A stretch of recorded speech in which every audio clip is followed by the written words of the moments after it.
Dear Scout, we love you so much, sweet little one. You have so many people in your life who love you. Your grandmas and grandpas, your aunts and uncles, your cousins, and so many friends who all love you dearly. Your birth mom, Brooke, loved you so much that she wanted you to have the best life possible. She placed you lovingly into your daddy and mama's arms. And nothing can compare to the love your daddy and mama have for you. Today we want to tell you a story. It's a story about your mama.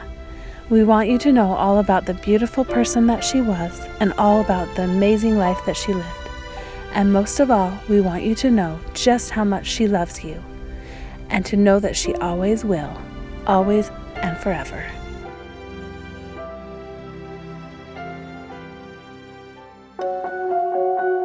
Cassandra was a fighter. She came into this world fighting, and she left this world fighting. She always fought for what she believed in. She must have felt that being born into the Hahn family was worth fighting for, because on April 28, 1981, she was placed in the loving arms of her parents, Doug and Barbara Hahn, after an emergency C-section. They felt that her safe arrival was a miracle.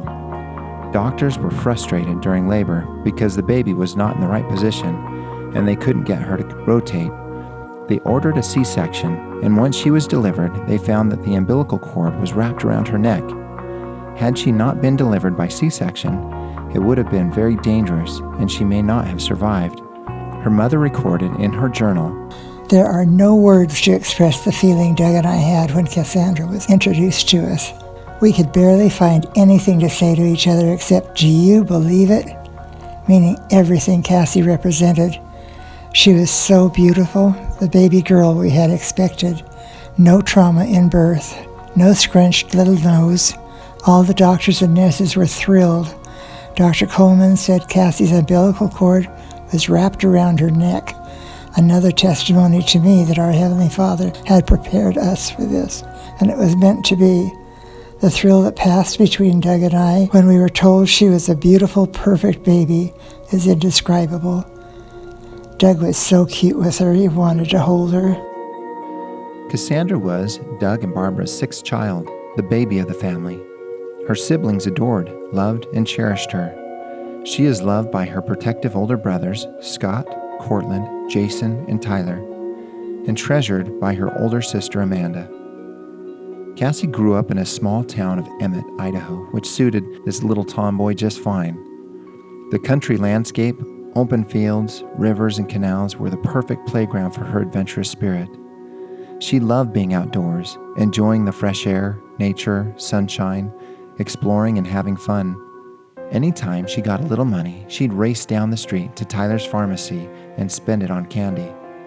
One of her favorite memories was The Little Mermaid, which hinted at her inner princess and possibly started her on the search for her Prince Eric.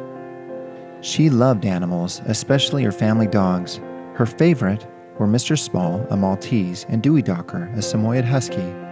As an adult, she and Eric adopted a Samoyed Husky and named him Blue. Cassie cared for him and loved him dearly during his short life. Cassie had strong determination. Amanda recalled one example. I remember being up late at night reading after Cassie had fallen asleep, and I could hear her sucking her thumb. I would walk across the entire attic to try and take the thumb out of her mouth. I would pull as hard as I could, but I could not physically remove the thumb from her mouth because she was sucking so hard. She sucked her thumb so much that it was calloused. She had a spike put on the back of her tooth to try and deter her from sucking, but she was so set on sucking her thumb that she let that spike puncture the callus, and she kept on sucking anyway. There was just no stopping her. Cassie's best friend, Heather Farnsworth, remembers Cassie's love for adventure and having fun. Cassie was always excited to try new things and meet new people. One of our favorite things to do was to go to concerts. By the time we graduated high school, she had seen something like 40 bands live. And if we couldn't get floor tickets, we'd wait until security wasn't looking and sneak our way onto the floor. We also spent a lot of time in the summer swimming in canals, which didn't always go so well.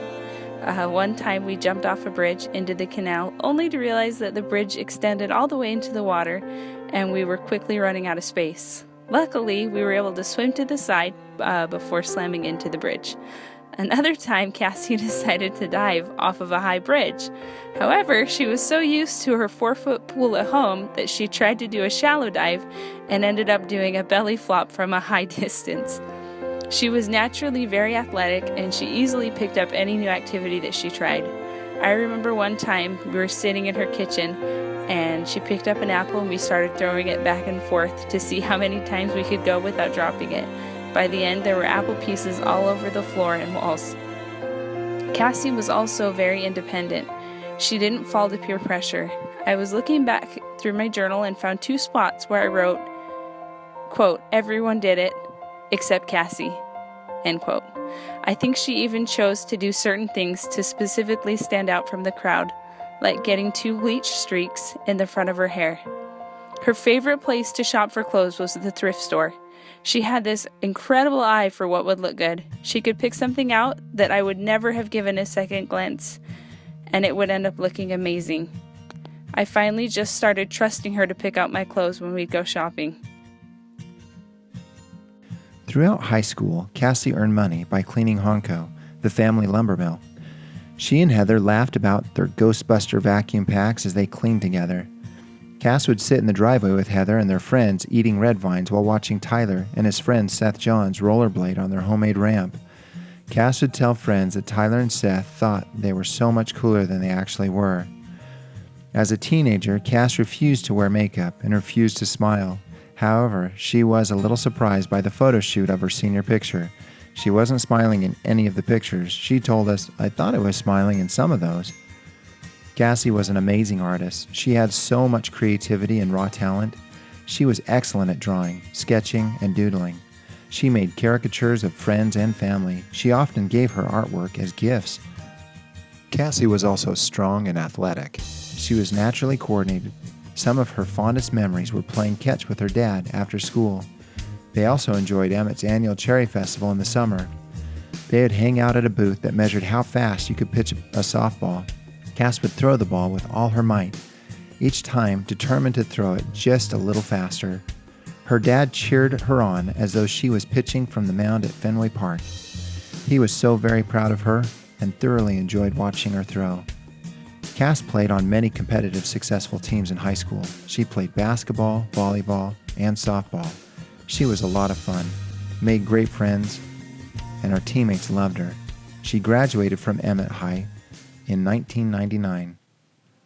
On June 17, 2000, Cassie was visiting Boise when she received a phone call from a family friend informing her that she needed to immediately return to her home in Emmett. Instinctively, Cassie knew she was headed home to say goodbye to her father. He had been sick for many years. She was at his side when he passed. That moment had a profound impact on her, and she has felt a sweet connection with him since that day. Cassie attended BYU, Idaho, where she made many deep friendships. She had many adventures, bridge jumping, hiking, enjoying the outdoors, and enjoying college life. She spent a summer during college living and working with friends in California. She returned with confidence in her beauty as many boys pursued her that summer. She turned them all down, though, because, as we all know, she was holding out for her Prince Eric. One of her best friends in college, Jamie Lynn Carlson, shared the following. I first met Cassie while we were in college at BYU, Idaho, when I was randomly assigned to her apartment. I was really nervous about going up to school alone and without knowing anyone, but much of that anxiety disappeared as soon as I met Cass. We clicked instantly and became almost inseparable. We always had so much fun together, and I love that she always went out of her way to include me in everything. It made being away from home and family so much easier. Everywhere we went, Cassie knew and was known by so many people. She seemed to have genuine connections with everybody and was loved and adored by all who knew her. We first met Eric, or as we called him, the Big Bad, when he was dating our roommate. All of us would spend time together as an apartment, and we got to know him pretty well. We all loved him from the start. During the time Eric was dating our roommate, an epic apartment water fight broke out. It started out friendly enough, but as the water went flinging and Cassie's competitive side came out, a battle of wills ensued. Cassie and Eric were running through the apartment with cups full of water, each of them trying to outdo the other. The fight finally ended with Cass drenching Eric with an entire pitcher of water. Eric was completely soaked. There is even photographic evidence of this somewhere that shows Eric with drenched pants. Whether he wet them himself or Cassie is to blame, we still don't know. But what we do know is that this was just the beginning of all the fun that they would have together. This memory stands out to me as the beginning of Eric and Cassie as we know them. Cassie loved to have fun, but would stop at nothing to win, and win she did. After the water fight, we continued to get to know Eric more and more. We would talk often about what a great guy he was and made many jokes between the two of us that he was too good for our roommate. Of course, we know now that he felt the same way about her, which I think just makes us all love them that much more. The semester following the water fight, we moved into a new apartment together. The first Sunday we showed up to our new ward and we were greeted by Eric's familiar face. We were thrilled to see him. I knew it was anything but coincidence that they had reconnected. I remember teasing Cassie that it was meant to be, and she laughed it off, but I know deep down she felt that way too. Eric and Cassie continued to spend time together and build their friendship. They were always together at our apartment, hanging out, or at his playing games, watching movies, and just being together. Those two had an exemplary relationship, and it was evident to all who knew them. When he looked at her, you could literally see how much he adored her. And when she smiled at him, you could see her feelings mirrored his. Their relationship was easy, natural, uncomplicated, and sincere. They loved being together and pushed each other to be better. It was a privilege to me to be able to watch their love blossom and grow. Even in those early days, it was obvious that they were an incredible couple that would continue to grow together and forge a stronger bond as the years went by. When Cass brought Eric home to Emmett to meet the family, we all fell in love with him too. She had found her Prince Eric. One Sunday afternoon, the family decided to play a game which consisted of Cassie running along the back fence of the yard while someone got one shot to try to hit her with a paintball. She ran the length of the fence over and over as each of her brothers took a turn trying to hit her. The last person to take a turn was Eric. Somehow the instructions became skewed and he failed to take only one shot at sweet Cass. No, he shot her over and over and over as she ran. He hit his target very well, and she was covered in paint. The best part of the weekend was watching those easygoing brothers instantly become very protective of their baby sister after watching her being hit. It's a miracle they still let Eric marry Cass, and they still haven't let him live that one down. Eric and Cassandra were married on August 20th, 2003. And that was the start of an epic love story. Cass and Eric had an inspirational relationship that was an example to those around them. They loved and respected each other. They worked together to build their life and fulfill their dreams. Cass selflessly gave of herself, always supporting Eric in his endeavors. She was his support and biggest fan, and Eric was enamored with the beautiful life that she lived, inside and out, bringing love, grace, and beauty to everything she touched. Eric and Cass graduated from BYU Idaho together in 2004. They moved to Omaha, Nebraska, and lived in the slums while Eric attended Creighton Law School for 2004 to 2007. Cassie was not a big fan of Omaha. She didn't love the humidity, the cold weather, or Eric's annoying Cornhusker obsession. However, she did love being close to Eric's family. Natalie and Patrick and Peter and Allison were also attending Creighton. They enjoyed so many good times together and developed a deep friendship and a love for each other. During law school, Cass worked at Famous Footwear, where they loved her so much they promoted her to a manager. Maybe that's where her love of shoes started. Eric and Cass have lived all around the world. Everywhere they have lived, they have made friends and touched lives. They lived in Rexburg, Idaho, Boise, Idaho, and Omaha, Nebraska. They spent the summer of 2006 in Washington, D.C., while Eric worked at the First Amendment Center. And from 2007 to 2009, they lived in Saipan in the Northern Mariana Islands. Eric worked with the Supreme Court, and Cass worked with her brother Jason building websites. Saipan was an adventure. Cass enjoyed going for a morning run on the beach, the beauty of the ocean, the sunshine, and exploring the island. They lived deep in the jungle where lemons grew wild. They laughed when they found actual plants growing out of the trunk of their car from seeds being dropped from the trees out of the jungle. They had frequent visitors in their home crawling up their walls, and just about everywhere, little green visitors with 4 legs and a tail. And of course, there's the humidity, which is pretty hard for a girl with thick natural curly hair. And maybe the worst of all was when the island would lose power, sometimes for hours and even weeks at a time. But Cass wasn't one to complain. She made the best of a hard situation, always. Perhaps the best part of living in Saipan was the friendship they made. Cass gave countless hours to the members of the church. She gave of herself, her love, her kindness, her loyalty. She dearly loved the youth. They looked to her as a role model and dearly loved her back. She had an enormous impact on their lives. She put all of her energy into planning activities, camps, and youth conferences on their behalf. She was a listening ear, a strong support, and a gentle presence in the lives of so many. Cass also formed deep bonds with the kids on high school mock trial team that Eric coached. The kids marveled at her beauty. When Cass and Eric decided to leave Saipan, move back to the States for a better fertility options, it was hard to say goodbye. And there were many, many people who were sad to see them go. 200 friends showed up for a going-away gathering and shed many tears at Cass and Eric's departure. Cass and Eric's travels didn't stop at Saipan.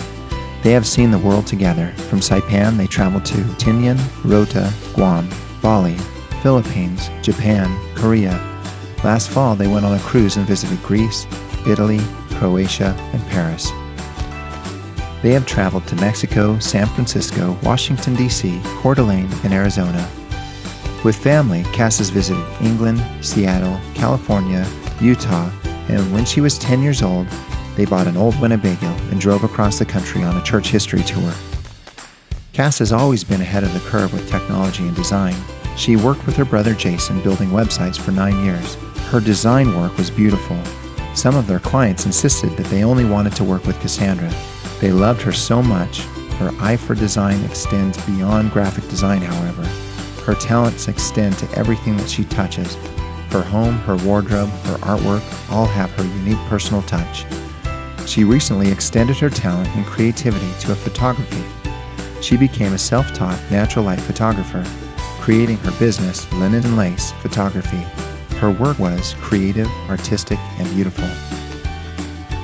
There are people all over the world who call Cass a true friend. From her friends growing up in Emmett, friends from college and law school, friends from Saipan, to her friends here in Boise. They all cherish this beautiful soul. She has loved deeply and been loved in return. She has formed deep, emotional bonds with friends who love her class, elegance, and grace. She has impacted so many people with her presence, strength, and kindness. She spread happiness and sunshine on a cloudy day. Her beauty came from seeing the beauty around her. To know her was to love her. She was positive, happy, cheerful, and encouraging. She had a way of making everyone feel like she was their best friend. One of the most precious gifts we were given is her title, Aunt Cassie. We will be forever grateful for the presence she was in the lives of our children. Her nieces and nephews loved and adored her. She was not just an aunt, she was more of an older sister to them. She was so involved in their lives, attending their sporting events and activities. She was their biggest fan. They loved to see her get silly, and she was always so much fun. We loved it when she broke out with a happy dance in the kitchen or got her groove on playing Just Dance. On several occasions, she joined our families on family vacations. We all loved having her join us because she was so much fun to be around, and she gave the best presents. Not only were her presents heartfelt and thoughtful, but the presentation was always beautiful. Cammie remembers Cassie taking her on a birthday date when she was younger. Cassie took me to the mall for a birthday date one year. We got Jamba Juice, took photos in a photo booth, and danced in the car. I will never forget her shoulder shimmying dance move while holding onto the steering wheel and singing along to the radio that afternoon, a rare sight from her normally calm composure. It was pure joy. Being such an amazing aunt was just a hint of the amazing mother she longed to be. However, the blessing of parenthood was a long, difficult journey for Cassie and Eric. In March 2012, after a battery of inconclusive tests and 8.5 years of marriage, Cass and Eric submitted a small mountain of paperwork to an adoption agency in hopes of adopting a baby. 4 months later, Brooke Woodbury selected them to adopt her then unborn child. Cass felt an immediate bond with Brooke and admired her selflessness and strength. Brooke adored Cass and admired all of the wonderful qualities she possessed, the exact qualities she wanted the mother of her unborn child to possess. Brooke said that she knew her unborn child was meant for Cassie and Eric. Suddenly, after all those years of waiting, parenthood was upon them. As the due date approached, Cass and Eric attended parenting classes and prepared the nursery. It was a dream nursery. Every detail was a touch of Cassie and her eye for beauty. But more than that, every detail was a touch of the immense love Cassie already had for this baby and her longing to be a mother. Cassie and Eric selected a name, Scout, after their favorite literary character from To Kill a Mockingbird.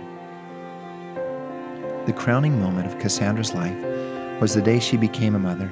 The arrival of Scout Olivia Nelson was a long-awaited dream come true. Scout was born on October 27, 2012, and from that day forward, Cassie put all her energy, determination, and strength into loving and caring for her little one. They shared a love and a deep bond that was so strong it was tangible, beautiful for others to witness. Cassie was a natural mother. She cared for Scout with incredible love, tenderness, and selflessness. She spent nearly every waking moment with Scout teaching her about this beautiful world, the beauty of life, and the treasure of love. Cass wanted Scout to experience everything that she found beautiful in this life. She and Eric loved taking Scout to the zoo, the park, the river, or anywhere outdoors, enjoying nature. One thing Cassie loved to do was go walking with Scout. Scout saw the entire Boise Valley from the seat of her stroller. They walked miles of the greenbelt along the Boise River, the MK Nature Center, the wetlands, Lake Lowell, the foothills, Camel's Back Park, and Holt's Gulch trails. Scout always loved finding souvenirs from these trips, usually a stick. One time, Cass laughed when Scout picked up 3 sticks, pointing at each stick in turn and said, "Daddy, Mama, and Scout." Cassie loved being with family and wanted Scout to enjoy and know her cousins too. We have been blessed to live close enough to share many wonderful playdates with our 3 little musketeers, Scout, Finley, and Ella. These cousins are close in age and love being together. Tea parties, decorating cookies, swimming, and art projects were some of the fun activities that they have shared, and there will be many more memories made together. Scout has a wonderful big family who love her and love to be with her. Cassie loved and cherished spending her days with Eric and Scout. They were happiest when they were together. They are a beautiful family, and their love will continue on forever. Cassandra will live in our hearts. Her memory will be one that we will hold dear. She has been an angel on earth, and now she will be an angel in heaven.